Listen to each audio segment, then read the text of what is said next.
Без малку 1000 ученици од Струшкото основно училиште Браќа Миладиновци и они од подрачното училиште Јосип Броз Тито во село Враништа наставата во второто полугодие ја следат онлайн, затоа што училишните згради се реновираат.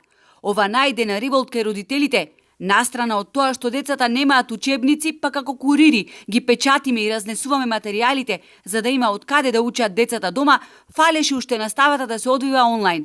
Идејата да се реновираат старите училишни згради е за поздравување, но тоа треба да се прави во лето, кога децата се на распуст, а не вака неплански сред учебна година.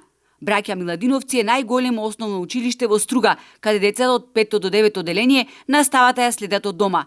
Родителите посочуваат и дека неколку пати во текот на оваа училишна година имало промени во распоредот и во начинот на кој што се одвивала наставата за децата во малите оделенија од 1 до 4, кои посетуваат комбинирана настава.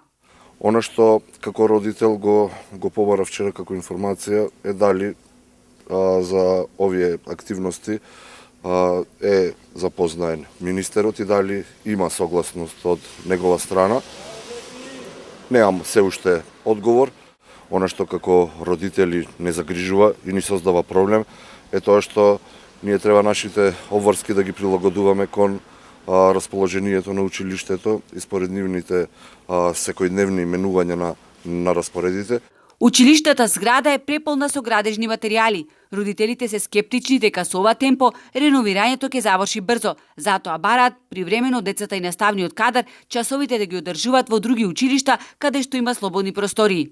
Ако трае вака како што траат работиве, нема да биде до крај на школската сезона. Мислам дека треба да се преземат мерки. Има доста објекти празни каде што може да се носе децава, мајски цвет или школово Јосип Броз Тито втора смена таму е празна. Треба да се најде решење, треба начини да се најде да не ги оставаме децата вака како што е. Директорката на Браќа Миладиновци Албана Жута ја прашавме дали ова е погоден момент за реновирање на училиштето. За тоа вели не одлучувам јас, туку ресорното министерство и уверува дека градежните работи ќе завршеле за 2 недели.